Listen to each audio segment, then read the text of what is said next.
Incident हुआ, train incident हुआ, उसमें मैं हावड़ा से कोलकाता से ट्रैवल कर रहा था कटक को, जहाँ पे मेरा घर है।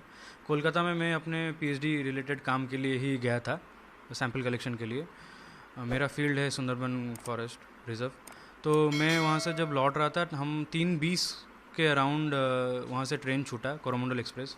मैं कोरोमंडल एक्सप्रेस के बिल्कुल जो पीछे जो कोच है, मैं वहाँ पे था, इसलिए हमें ज़्यादा कुछ फेस नहीं करना पड़ा। और कोरोमंडल एक्सप्रेस अराउंड 6:35 के आसपास एक बहुत ज़ोर का आवाज़ आया।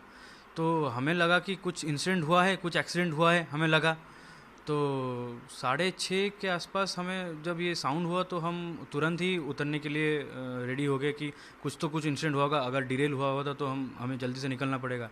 जो जब हम कोच का गेट खोले, जब हम देख रहे बाहर, तो बाहर देख रहे हैं कि 2-3 कोचेस और गिरे पड़े हैं। ये जो कोचेस थी, यहाँ से लगभग 250 से 300 लोग वहाँ पे थे, और वो सब निकल के हमें मदद के लिए बोल रहे थे।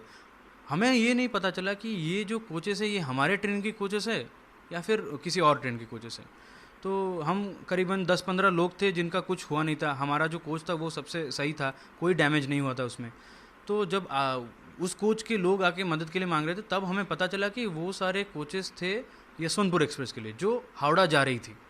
तो तब पता चला कि अच्छा, नहीं, हमारी ट्रेन का कुछ नहीं हुआ है, दूसरे ट्रेन का कुछ हुआ है। ऐसे में तुरंत ही हमने वहाँ पे इमरजेंसी सर्विसेज को कॉल लगाया और पुलिस को भी फ़ोन लगाया। इसी बीच में वहाँ पे हम जो लोग तकलीफ़ में थे उनको पानी वानी दिया। फिर जो बेडशीट है रेलवे का, उसको हमने चीर के एक मेकशिफ्ट बैंडेड बना के बैंडेजेस कराए लोगों के, क्योंकि सारे लोगों का बहुत ज़्यादा खून निकल रहा था। किसी का सर फटा हुआ था, किसी का हाथ कटा हुआ था। ऐसे में जितना हो सका हमने मदद की। अब क्या होता है कि जब एम्बुलेंस सर्विसेज आने लगते हैं, एम्बुलेंस हमारे तरफ ना आके हमारा जो कोरोमंडल एक्सप्रेस था, क्योंकि मैं पीछे था, कोरोमंडल एक्सप्रेस के जो सामने की तरफ है, जहाँ पे सामने उस तरफ जा रहे हैं एम्बुलेंसेस। अब हमें ये नहीं पता चला कि एम्बुलेंस अगर आ रही हैं तो यहाँ पे एक्सीडेंट हुआ है, वहाँ पे क्यों जा रहे हैं। हम धीरे धीरे करके 4-5 लोग आगे की तरफ बढ़ने लगे। तब हमने देखा कि कोरोमंडल एक्सप्रेस का तो और भी ज़्यादा हालत ख़राब था।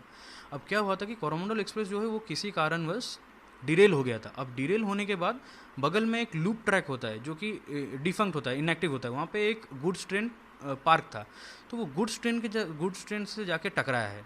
ये बात हमें बाद में रेलवे ऑफिशियल्स ने बताया कि गुड्स ट्रेन से जाके टकराया, फिर कोरोमंडल एक्सप्रेस का इंजन या फिर गुड्स ट्रेन का कोई कोच जाके बगल वाले जो यशवंतपुर एक्सप्रेस जो जा रहा था हावड़ा की तरफ, उससे टकरा गया। अब ये हावड़ा के यशवंतपुर एक्सप्रेस का जो 3 कोच था, ये तीनों के तीनों जनरल बोगीज थे। उसमें बहुत ज़्यादा कैजुअलिटीज हुई हैं। तो ये मैंने पहले एक हावड़ा से चेन्नई की तरफ आ रही थी, हाँ, और दूसरा जो है यशवंतपुर वाला, वो वो यशवंतपुर कलकत्ता की से तरफ कलकत्ता सेम टाइम में क्रॉस कर रही थी। सेम टाइम पे क्रॉस करे थे उस एरिया में। तो बाकी बोगी क्रॉस कर गया था, लास्ट की बाकी बोगी। बोगी क्रॉस कर गया था, आगे चला गया था, करीबन 600 मीटर से 800 मीटर आगे है बाकी के इंजन के सारे बॉगीज़। ये 3 बॉगीज़ ही गिर गई थी पलट के। अब क्या होता है कि जब हम कोरोमंडल एक्सप्रेस के सामने की तरफ जाते हैं, हम देखते हैं कि उसका जो इंजन है वो करीबन 3-4 महले के ऊपर हाइट पे चला गया है। उसके नीचे सारे ये गुड्स ट्रेन का बॉगी है और कुछ कुछ जनरल बॉगीज़ हैं, वो सब बिखरे हुए पड़े हैं, पलट गए हैं सारे के सारे। एकदम एक्सट्रीम कंडीशन है, बहुत ही ज़्यादा केओटिक सिचुएशन था। अब यहाँ पे ऐसे सिचुएशन में जब आप जाते हैं तो पहले तो ये होना चाहिए कि पहले आपको देखना चाहिए कि आप सही हैं कि नहीं। हम करीबन 15-20 लोग थे जो कि काफ़ी सही थे, क्योंकि हमारे बॉगी को कुछ हुआ नहीं था। जितना हो सका हमने लोगों की मदद की वहाँ पे, लेकिन सिचुएशन इतना भयावह हो गया था, इतना इतना भयानक था कि आप जहाँ भी देखे, किसी का कटा हुआ सर, किसी का बिना सर का बॉडी, किसी का कटा हुआ पैर हाथ ऐसे पड़े हैं। हर जगह देखिए तो कपड़े, लाल लाल कपड़े, खून से बिखरे हुए, पूरा का पूरा ट्रेन ट्रैक बिखरा हुआ पड़ा है। ट्रेन ट्रैक्स नज़र ही नहीं आ रहे हैं, क्योंकि ट्रैक्स ही बिल्कुल उखड़ गए हैं। फिश प्लेट्स जो हैं वो उड़ के कहीं और गिरे हैं, जो कोचेस हैं वो पूरा ओवरटर्न कर गए हैं। तो ये बहुत ही ज़्यादा भयानक सिचुएशन था। इसमें मैं तो बोलूँगा कि जो लोकल लोग थे वहाँ के, उन्होंने बहुत ही ज़्यादा मदद किया हमारी, क्योंकि वो सबसे पहले थे। इंसिडेंट करीबन 6:35 के आसपास घटा और 5 मिनट के अंदर सारे के सारे लोकल लोग, ऑलमोस्ट 300 से 400 लोकल लोग आ गए हमें मदद करने के लिए। जितने को पैसेंजर्स थे उन्होंने भी मदद की। अथॉरिटीज़ को आते आते करीबन 45 मिनट से 1 घंटा लग गया, लेकिन अथॉरिटीज़ हालांकि थोड़ा लेट आई, लेकिन आते ही उन्होंने बहुत जल्दी से काम करना शुरू कर दिया और सबकी मदद करने लगे। तो आप जब वहाँ जैसे एक्सीडेंट हुआ, आपको पता चला इतना बड़ा ये वो आपके सामने में लाशें पड़ी, तो आपका फीलिंग उस समय कैसा उस टाइम पे जो कहते हैं एक एड्रेनलिन रश होता है, उस टाइम पे या तो करो या मरो का सिचुएशन ऐसे हो जाता है और अचानक से दंग रह जाते हैं, स्तंभ रह जाते हैं। उस सिचुएशन में पहले हमने देखा कि हम ठीक हैं, हमारा सब कुछ ठीक है, सामान वामान ठीक है, हमें कुछ हुआ नहीं है, तो हमने वहाँ पे जितना हो सका दूसरों की मदद करने के लिए लगा दिया और ये देखने लगे कि यहाँ से निकलने के लिए रास्ता क्या है। अच्छी बात यह है कि वहाँ पे एक रोड था जो कि हाईवे वहाँ से करीबन 600-700 मीटर दूर है और एक रोड है जो कि इंटरसेक्ट करता है उस रेलवे लाइन को। उस रोड की वजह से ही इतने सारे एम्बुलेंस और फायर सर्विसेज वहाँ तक पहुँच सके, एनडीआरएफ की टीम इतनी जल्दी पहुँच सकी वहाँ पे। और डिस्ट्रिक्ट मजिस्ट्रेट और एसपी जो है बालेश्वर के, वो वहाँ पे 1 घंटे के अंदर आ गए और उस पूरे सर्विस रोड को एक ग्रीन कॉरिडोर की तरह बना दिया, जिसमें खाली गाड़ी कितना स्पीड में था उस समय, कुछ पता है? क्योंकि कोरोमंडल एक्सप्रेस उस टाइम बालेश्वर छोड़ दी थी, 20 किलोमीटर बालेश्वर से दूर थी, वो स्पीड पकड़ ली थी। गाड़ी की स्पीड एग्जैक्टली तो मैं नहीं बता सकता, लेकिन करीबन 115-120 किलोमीटर प्रति घंटा की होगी। और इंटरेस्टिंग चीज़ ये है कि क्योंकि ये एक एलएचबी रेक है, दोनों की दोनों ट्रेनें एलएचबी रेक थी और ये जो लाइन था ये अभी रिसेंटली ही मॉडिफाई किया गया था। ये सारी चीज़ें हमें रेलवे अधिकारियों ने ही हम बताया वहाँ पे, जो लोग आए थे हमें पूछने के लिए कि कैसे हैं क्या है, हमारे पूछताछ करने के लिए। उन्होंने बोला कि ट्रैक्स बहुत अभी रिसेंटली रेनोवेट किए गए थे। अब इसमें अगर इतने इंपॉर्टेंट ट्रेन का एक एक्सीडेंट होता है और डिरेल हो जाती है बिना किसी कारण से, तो यहाँ पे तो कोई ना कोई चूक रही होगी, या तो चूक सरकार मिनिस्ट्री ऑफ रेलवेज़ की तरफ से, रेलवे अधिकारियों की तरफ से हुई होगी, और क्योंकि रेलवे अधिकारी बोल रहे हैं कि वहाँ पे अभी अभी रिसेंटली रेनोवेट हुआ था, तो कहीं ना कहीं कोई बदमाशी की गुंजाइश भी हो सकती है। ये तो हम बता नहीं सकते जब तक इन्वेस्टिगेशन ख़त्म नहीं होती है, लेकिन अगर ऐसा कुछ होता है तो इसमें तो बहुत ही ज़्यादा कड़ी से कड़ी इसके बारे में जांच करनी चाहिए। तो सबके लिए आप सेव हो गए, क्या कहेंगे बाकी पैसेंजर के बारे में जो बच गए हैं?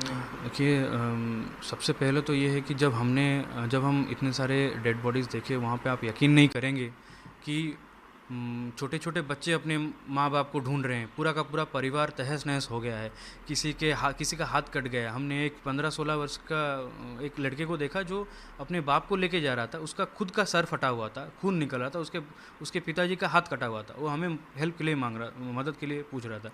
तो इस सिचुएशन में तो दया तो आती ही है।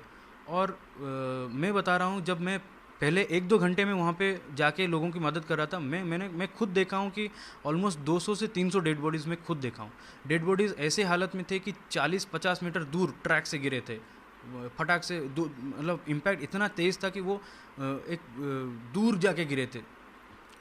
इस केस में जो अभी का जो डेथ टोल आ रहा है 250-300 के बीच में बोला जा रहा है सरकार की तरफ से, ये आई एम सॉरी लेकिन ये बढ़ने की इसकी गुंजाइश है, डेथ टोल बहुत ज़्यादा जाएगी। तो ऐसे में तो मैं जितने फैमिली मेम्बर्स हैं, जिनके फैमिली मेम्बर्स का डेथ हुआ है या फिर इंजर्ड हुए हैं, उन सबको मेरी तरफ से कॉन्डोलेंसेस है।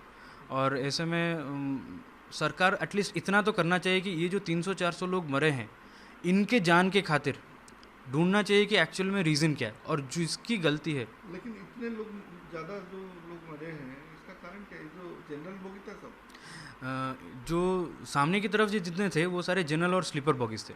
अब इम्पैक्ट इतना तेज़ हुआ था, हालांकि हम इतने पीछे थे और हमें ज़्यादा साउंड पता नहीं चला, लेकिन सामने के जो जनरल बॉगीज थे उनमें लोग तो यूजुअली ओवर क्राउडेड होते हैं। और इंटरेस्टिंग चीज़ ये है कि ये जो कोरोमंडल एक्सप्रेस है, ये यूजुअली बालेश्वर की तरफ जो वर्किंग लोग होते हैं वो शाम का ट्रेन ये वाला ले लेते हैं, जनरल बॉगीज़ में चढ़ जाते हैं, ताकि उनका घर भद्रक होता है, कटक होता है, भुवनेश्वर, वहाँ तक वो जनरल बॉगीज़ में आ जाते हैं।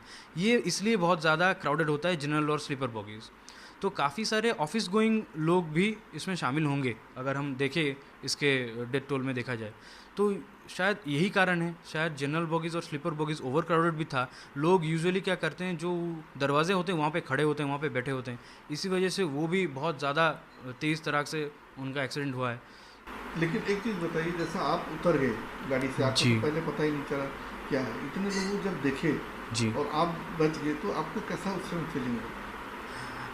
सबसे पहले तो एक डर आता है, हमेशा डर आता है, लेकिन पहले आपको ये देखना है कि ऐसे सिचुएशन में जितना कामली और पीसफुली आप पेशेंट होके अपना पहले ध्यान देख लीजिए। अगर आपका कुछ नहीं हुआ है तो दूसरों की मदद कीजिए।